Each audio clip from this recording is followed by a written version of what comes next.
Hey crew, it's Pit. I'm back with another reaction video. Today we're going to be diving back in. This is part 2 of what the guy that uploaded it did. I think he disjointed the parts on purpose for copyright issues. I understand that.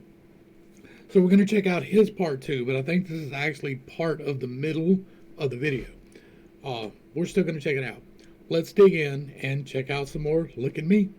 Let's go. Let him stand up. Let him stand up. How far on this nigga, boy? Hands back up. No, that's can't shit, fuck, nigga. All these people want to see is us destroy each other. That's what they pay for. All controversy. So if you're telling us, if you're paying us to destroy each other, then we will become gladiators. What do you expect us to do? If you leave it on my place, make your head. Oh, see if they fuck with that soft shit. I dropped like some soft shit. Tell me if y'all fuck with it. He came to my house and he was like, bro, I got something really different. Like, really different. Like, I'm singing, like, I'm like, you ain't singing, bro. You used to yelling and screaming on tracks and being angry. And you play, I don't want to do this anymore. I'm like, and he's looking at me and I'm looking at him. I'm like, bruh. You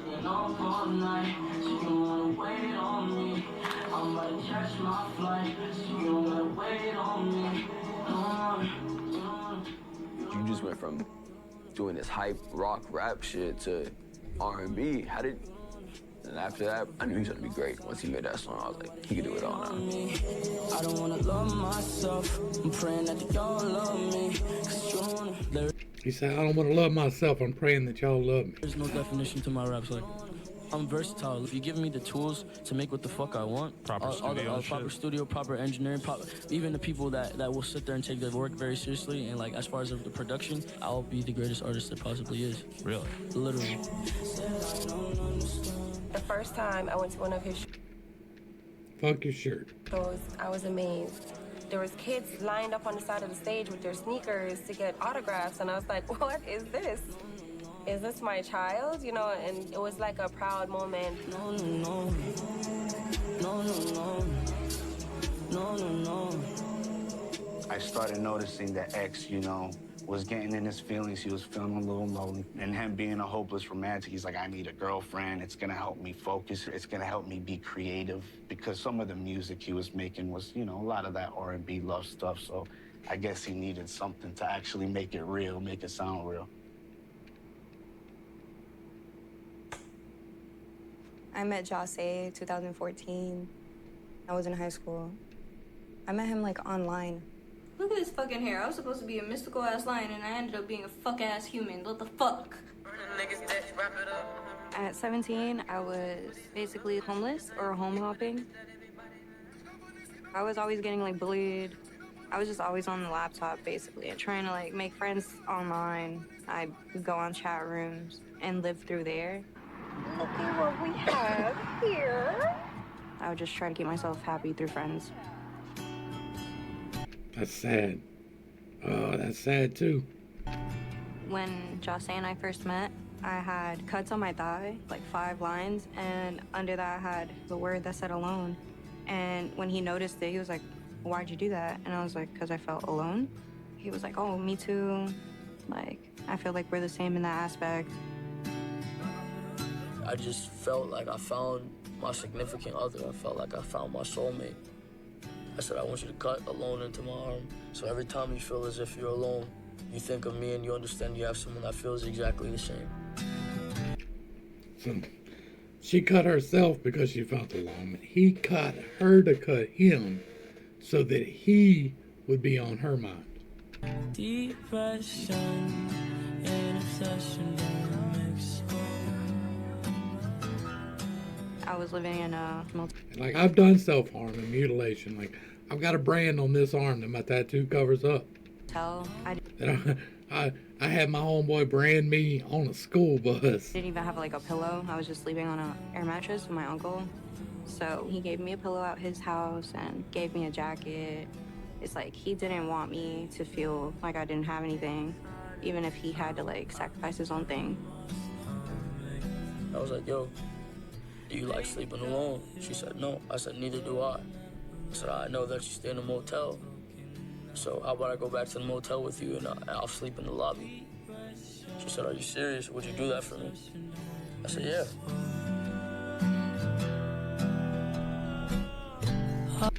And again, that's about him. It's not about her.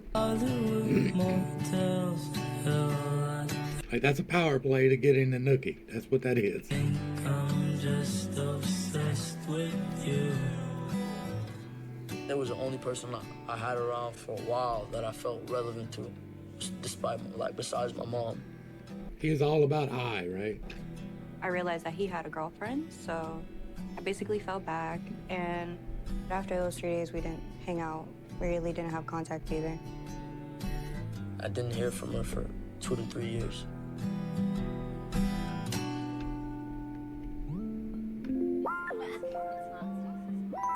When we met up again, I was 19. My best friend at the time, she invited me to a show. We're outside waiting to get into the venue, and I see him. He had like no shirt on. You know, it was like dark and steamy, and he locked eyes with me from across the room, and then he like started walking up to me. He just like grabs me by the neck and looks at me like deep in my eyes. I'm like, oh. Spotlight, moonlight, nigga, why you tripping? Get your Mariah. Shorty look good in the moonlight. All these pussy niggas so bad, Maya. Spotlight. And he just walks away after that. And then I just look at my friend. I'm like, yeah, I don't know what that was, but it was sexy. It was the power play to get in the nookie. We started dating after that date, and I moved in with him. He would post me on his Snapchats, and all my friends were hitting me up like, you date X? And then he started like bringing me around places, and people would notice him, and like they just go crazy for him. I just didn't realize it. I didn't know. Go ahead. Go ahead. Let me see how weird you is. It was kind of a romantic feel in the beginning. It was a mesh between like always taking care of each other and trying to better ourselves. He tried to put her fucking finger in my mouth and got a bit on my mouth. Stop it. I'm gonna bite you with that shit. You fuck ass nigga. Say sorry. I'm sorry. Oh. Sorry as fuck. Sorry as fuck. They stayed in this room The beginnings of abuse. most of the time. I barely saw him. But I just saw how the obsession wasn't healthy. When I moved in with Jose, I was working at an animal hospital. I was getting paid $10 an hour. That was my first good paying job. Like a week later, he was like, we're not gonna drive you back and forth from Fort Lauderdale to North Miami every day. So you're gonna have to quit. You're fine anyway, like, I got you. And then I quit. I understood, like, off the bat, when he cared about something, it was impossible for you to, like, deter him from that. There was also a lot of miscommunication and jealousy, I'd say. Sorry. Sorry. Again, with the abuse. Like you could see it when the way he made her apologize a minute ago, and you could see it the way he's making her apologize now without even seeing her face. You know, I was depressed somewhat when I was with him because I felt like he was like the only person that would give me love, and like I wouldn't find that anywhere else. So that's why like I continuously stayed. It had its good moments and bad moments, but mostly like I was lost. I didn't really know like what to do about it.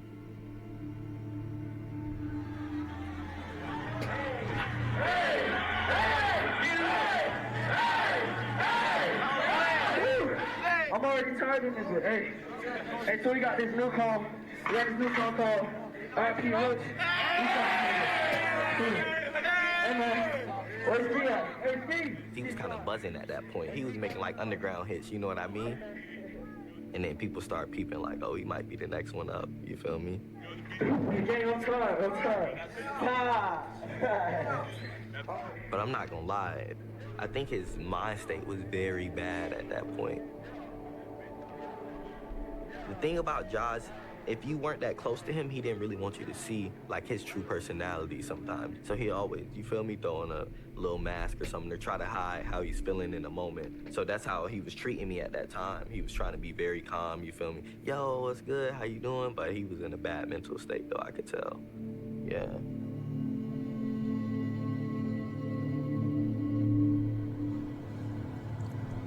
This is the first time I'm letting them see my hair.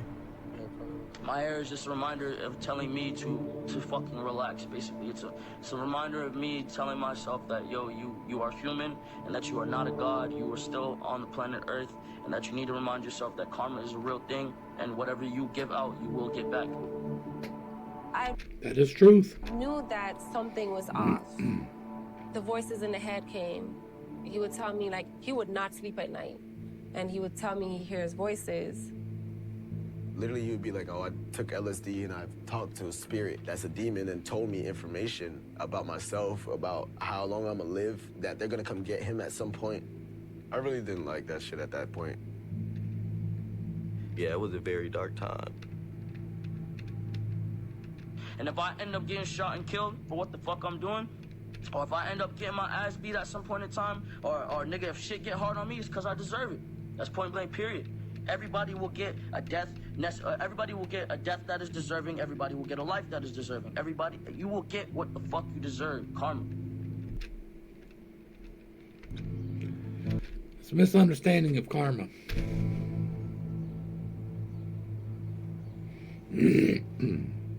I was 23 in the summer of 2016 when I met Jose. I was at the time dating Cade Moulton, which was his producer. Jose was about 18 at the time. Jose was not a monster. Like, when I met him, he was very charming, very intelligent, empathetic in a sense. Like, damn near surprised me.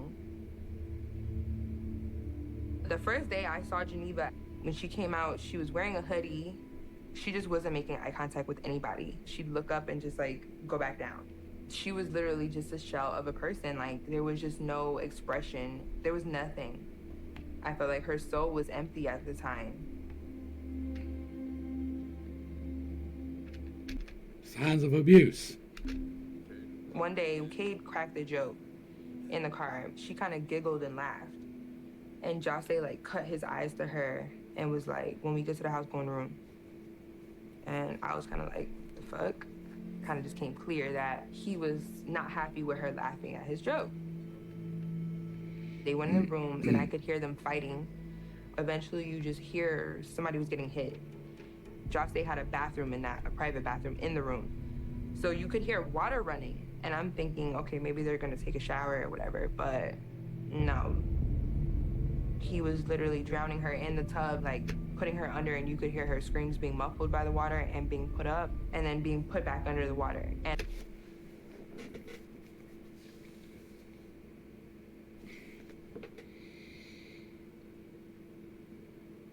I try not to judge, right? But how you gonna hear that? How you gonna hear that and let it ride? I don't give a shit if that's your meal ticket or not. How you gonna hear that and let it ride? And I was banging on the door, begging Cade, like, bro, I'm calling the cops. And he's begging me, don't call the cops, bro. Like, you know I got a situation in Georgia, which he did. So I didn't. Big regret. Later that night, she finally came out again, and she, like, picked up her hoodie, and she was marked up with bruises like a Dalmatian. Like, a bruise behind her ear, behind her neck, literally everywhere. And it was very clear that he was avoiding hitting her face so that she wouldn't have any, like, clear injuries when you were talking to her. I've never seen somebody bruised up so bad. It was just very clear, like, she didn't have nobody. Like, she didn't have any money. She didn't have any family support. So in a situation like that, when people are like, why don't you leave? Why don't you leave? And you really don't, you think that that person is literally your foundation and your network to life. If you're in that situation, get out. I know it's hard. Find the resources. There are people out there that will help you in your area. I promise you that. There are people who will stand guard for you if necessary. Get out.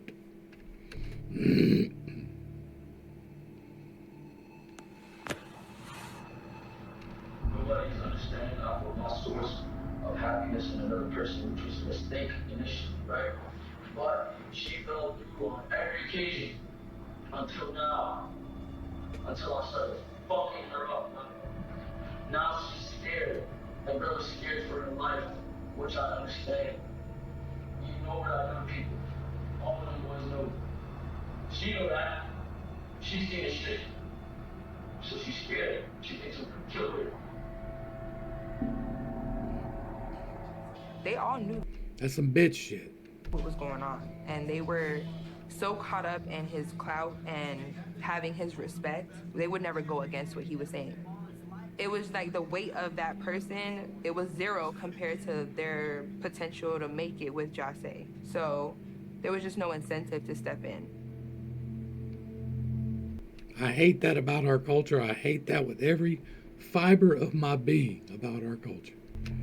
You know how you And I have been guilty of it myself. got that little voice in your head and it'd be like, yo, don't do that. I don't think he had that in certain moments, if you get what I'm saying. So he used to just be like, bro, niggas drop me. All right, let's go. You feel me? So if you don't have that in your head, you kind of got to have somebody around you to be like, yo, bro, we good, bro. It's not that big of a deal. You feel me? Let's just vibe. And I don't think that was the thing. I don't really think he had that in Orlando.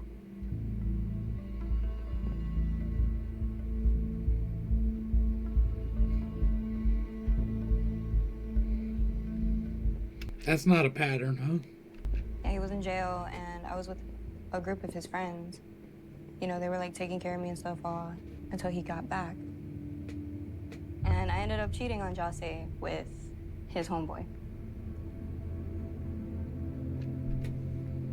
Once it came out, like, Jase at first said that he would deal with it and he would get over it, but he couldn't get over it, it seems.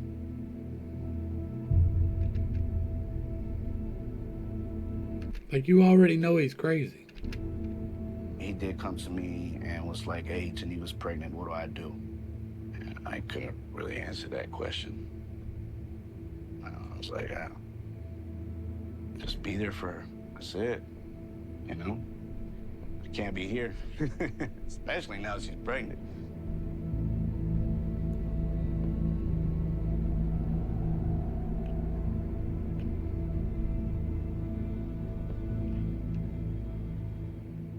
If I was there, I don't think it would have went that far. I don't think I would have left Geneva alone for a second with him, and We already know that's a lie. that's what happened when she was attacked. She was left alone. Like, you can tell yourself that all you want to, but we know that you're lying. Bruh. From what I understand, like, they held her there for like 3 or 4 days and wouldn't let her see the hospital. I remember when she said how she escaped, because I was like, how the fuck did you get out of that shit? He was playing PlayStation or Xbox or something, and she opened up the fridge and kind of let that be a distraction. Like, she was looking in the fridge, and she said she got on her fours and crawled out of the house while the fridge was still open and ran out. Bruh. I had nowhere to run. I don't have any brothers. I don't have a father figure. Nobody was gonna come save me. I had to leave. I felt like it was gonna get worse. And you're right. You're absolutely right. The first person I It doesn't de-escalate. called when I ran away from the house was my ex-boyfriend, because literally besides my mom, that was like the only phone number I knew by heart. And he seen my face and he's like, okay, this is crazy. I have to call my mom. His mother was like, she can't be with you because they're gonna think you did that. She literally drove me to the station. She was like, go, because you're not staying with us like that.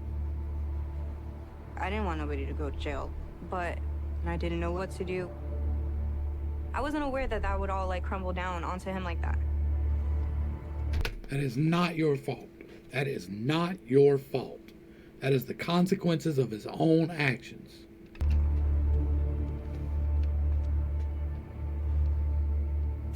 You gotta be fucking kidding me. Like, that's the first thing I thought. Like, you gotta be fucking kidding me. Like, like, you just gotta be fucking kidding me. Like, there was no other ways to think about it. I know she's not talking about there's no way that he pressed charge or she pressed charges. I know that's not what you're talking about, right? You know, I knew he was a lot of things and get into a lot of shit, but that was new to me. We've already seen these people covering up for him, though. Like in the last one, we saw all of them sitting around a table coming up with excuses for him after he's dead, and it's known that he did the things. That part was foreign to me. I was shocked at how bad it was.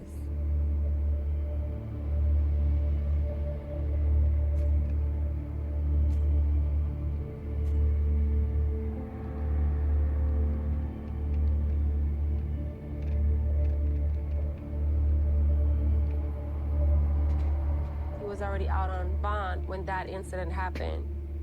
He had racked up so many points that, you know, he was going to jail for a very long time.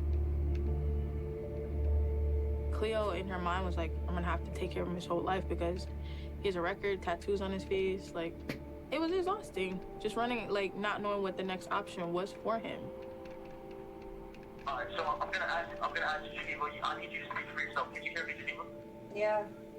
When he called me, I was really nervous. I was like, okay, this is a jail phone call. I answer it. Alright, are you with me or against me? I'll fucking drop the charges, but you already said that I might get in trouble and shit. Because I don't want you to end up in jail. If you drop the charges, you're gonna end up in jail, Geneva. I have to find a way around it. He was telling me that I would go to jail, and I was scared of that. But then he would tell me that he loved me, and that he cared about me. He didn't want anything to happen to me, so there was still like a little bit of manipulation, and I was just like so confused. I don't want you in jail, Geneva. I love you. It's gonna drop eventually if I do not show up to court. If I don't show up to court and I don't, yeah. Exactly. That's I know. What I'm gonna make you do.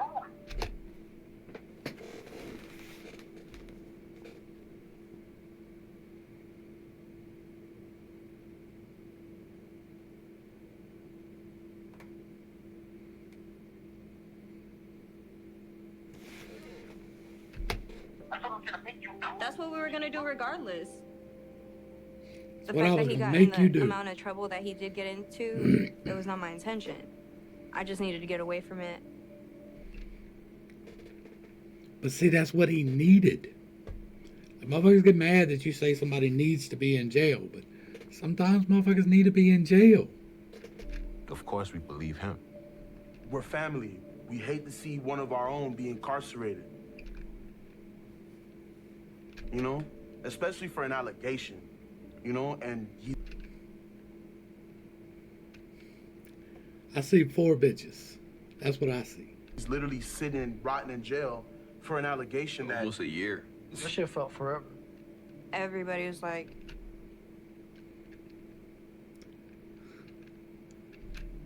he's arrested because of his girlfriend. And I'm like, well, this is why. He was arrested because he's a shitbag. Like, changing your life, going in a different direction does not change the fact that you were a shitbag. And he did not take responsibility for it. When I told my piece about the situation, fans are not very understanding because obviously the person that they look up to is saying one thing and then I was saying the complete opposite. Obviously they're not gonna believe me. The fans are toxic. So they get an ear of things, they're going to start making up their own narratives and start twisting things and contorting it. And so now it's this on social media.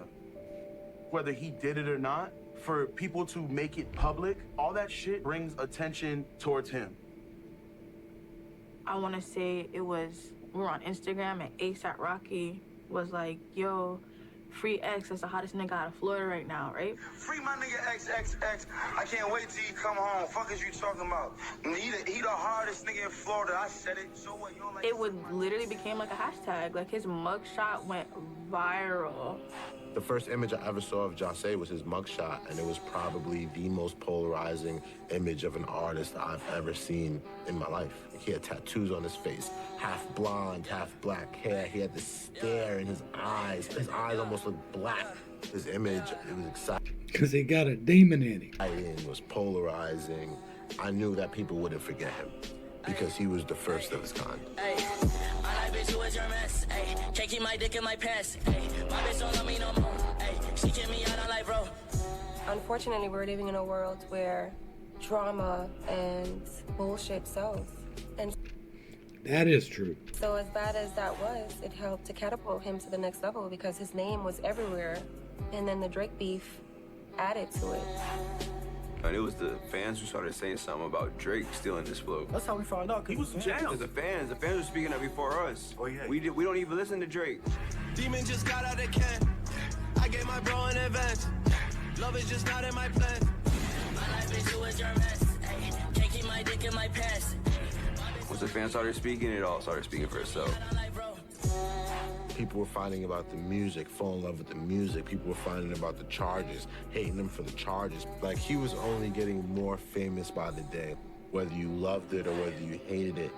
Like, I hate it. I hate the fact that you're going to automatically assume something. Like, that is a big problem that we got as a culture in this country. Is just because I like this person in their character, I'm going to automatically assume that they are flawless. That is a big problem. Had to acknowledge it. Look at me, fuck on me, look at me, fuck on me, look at me, fuck on me, look at me, yeah, look at me, fuck on me, look at me, fuck on me, look at me, fuck on me, look at me, yeah. I had labels started reaching out to me because he was locked up. Regardless of whether me and him fought like cats and dogs, he knew that I always had his best interest at heart. Who was he gonna trust? You know what I mean? I'm his mama. So he gave me power of attorney. You know, I was kind of like, oh, we should sign. It was like, no, Mom, if we can hold on and stay independent, that's where the real bag is. Seeing other people being screwed in the industry, he knew very well. And that is truth. That is truth. And from early that he wanted to own all his masters. He knew what the end game and the end goal was. Solomon found us, actually. I was intrigued by that. You know, I saw pictures of him, of course, but, like, I don't know, in my mind, like, I was expecting him to be, like a giant almost when I saw him. And then when I saw him behind the glass, it was just kind of crazy because he was a kid. All this craziness, and he's just a kid. Like, he had all the hope in the world, and you could see he was vulnerable. So at that point, I'm just like, yo, no matter what, I got this kid. I got him. We got our first deal while he was locked up. Got that $100 grand to license Look at Me to Empire, and it was off to the races from there. Once they get your hooks in you. At the time where you came across Look at Me, are you aware of what had happened to make those numbers start jumping? No, I really didn't give a fuck, to be honest. That wasn't a concern to me. We don't care that he beat his old lady. That ain't no problem. We're selling souls to the devil here, people. Does it seem like domestic abuse is going to be a big issue? Does it seem like pushing people to suicide is going to be a big issue? No, it is not. We're killing people here. I just knew that the record was special, it was moving, and I just started chasing it. I think my first contact with him was Bob called me on three-way with him in prison. And we talked for a couple minutes, and he told me he had a couple other deals that he was looking. Like, you can't tell me you didn't know. If the first time you talked to him, he was in prison on the charges. You can't say you didn't know. Not so on and so forth. And but he didn't care. Like, when you work for the devil, you don't care about minor shit. And beating your old lady to him is a minor thing. To me, it's not. But to him, it is. He don't care. Called me back. He probably does it himself. With Bob on the phone, he said, I'm gonna do your deal. And I said, I don't understand. Why would you do our deal versus the other deal? And mind you, the other deal was like a traditional multi-album deal, large advance. I think the advance was like 1.5 million, he told me. My offer was like 100K for like 2 singles. And I asked him, I said, why would you do my deal over the other deal? You're only like 18, bro. That's a lot of money. He said, because your deal makes me a partner and their deal makes me a slave.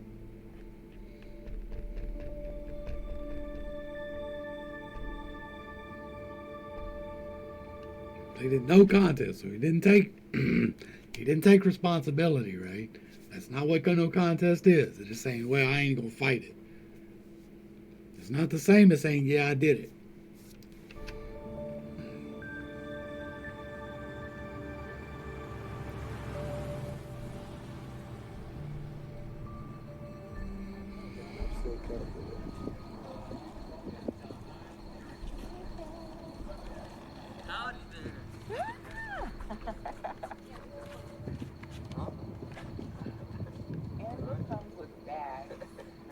I still feel like I'm dreaming. I feel like I just broke up out this bitch. Yeah. Don't go to jail in Broward County. Don't go to jail in Broward County. They not finna let you out. Don't go to jail, period. Don't do shit that'll get you put in jail. Oh, that boy can't. You little fresher than a bitch. Yo, my nigga. Oh my goodness. I'm out this shit, dog. I'm out this shit, dog. Yeah. This shit about to be crazy. This is all you, bro. This shit about to be crazy. Oh, goodness. I'm gonna call my mom. She wasn't there to pick you up out of prison. She's the one holding you down, though. Oh, shit, no. You out? Nigga.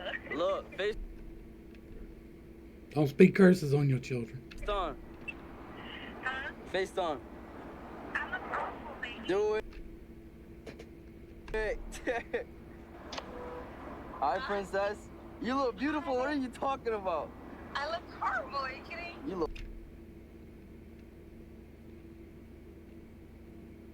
like sex. That's his mama? He just called his... So it wasn't just the railroad tracks. Is that what we talking about? It wasn't just the railroad tracks. How does it feel to be free? I feel like crying. I'm about to get on my knees. I'm dead ass serious. So I don't come back to the shit. I'm so happy you're finally out. Yeah. You look fresh, bro. You look like a gag. I love you. I love you. See you in a little bit. I'm gonna call you.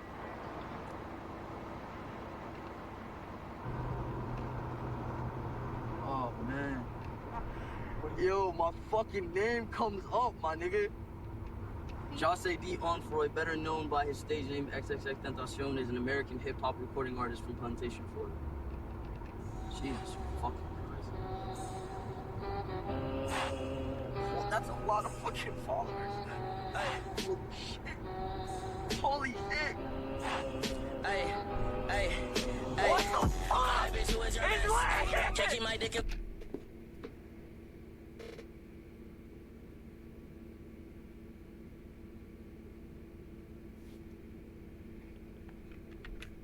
Hey, hey, hey. What the fuck? It's working! Taking my dick. It's working, huh? In my pants, hey, my bitch don't let me know. Hey, she kicked me out of life, bro. Hey, that bitch don't wanna be friends. Hey, I give her this, she a man. Hey, she put her 10 on my dick. Hey, look at my wrist about 10. Ain't no wonder this generation's broken. Look at me, fuck on me, yeah. Look at me, let's take over the fucking world. Fuck on me, yeah. Fuck on me, yeah.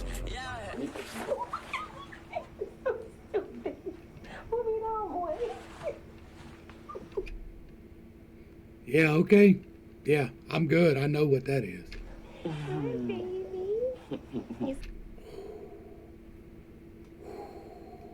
Smell like Cigarettes. cigarettes. Yes. Bruce fella. As Wait, in are you cigarettes. getting short? No. Are you getting short? Oh yeah. Okay. Oh yeah, I guess you like this jacket better, huh? This side. Let me pick you up. If you could. Papa.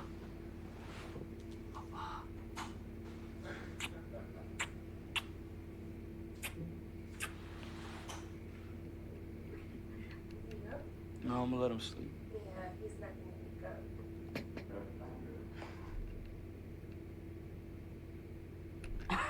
up. Yo, this is hilarious.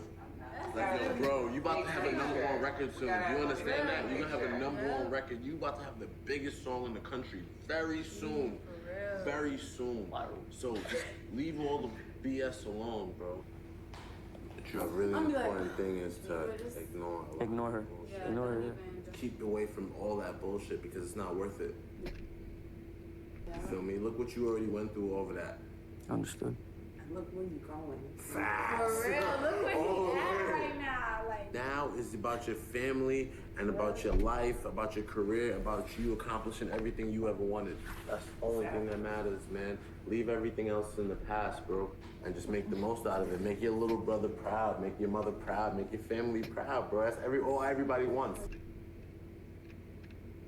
It's just to be proud of you, you know what I mean? For you to change the lineage of the Omfroys for the rest of eternity. and you are the example right now.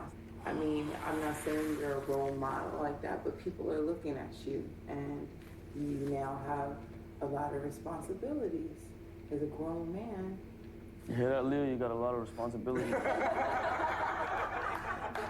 I'm handing this to you. As a grown man. Yeah? I understand. You're gonna be just fine. I'm gonna just take it one step at a time. That's all you can do, man. Just take it one step at a time and just try to do the right thing.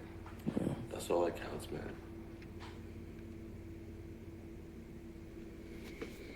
This is a story, this is a full story, and this is the last time I will tell it.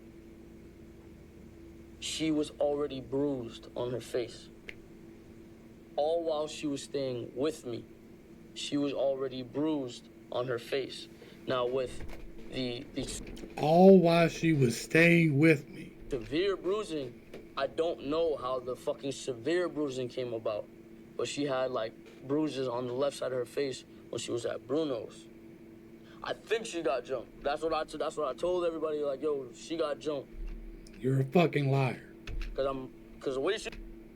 I can't take it. Like, apparently that's the end of that one. All right, so we're gonna go ahead and wrap it up. I will jump on the next one here in just a minute. We're gonna go ahead and wrap this little series up. There ain't but one more part, and we're gonna see what's up. I'm not overly impressed with this guy. I'm not. Like, he has not taken responsibility, even at the time of the end. He wasn't really being responsible about it. He wasn't saying, I did this. The most that we've gotten out of him was, yeah, that it happened, right? And that's not taking responsibility for something. That's not saying, I did this. What he was just saying was a blatant lie. And, like, I'm not a fan. I'm not. I hope there's some redemption in this arc, but I have yet to see it. I have yet to see any redemption in this. I hate that, but like even at the end of the other one, he was starting to show some signs of going in the right direction, and then he very mysteriously died. We're going to leave it at that. So the crew, thanks for hanging out.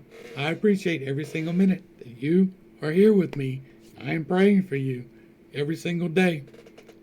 Till next time, this has been Pittstake. Peace.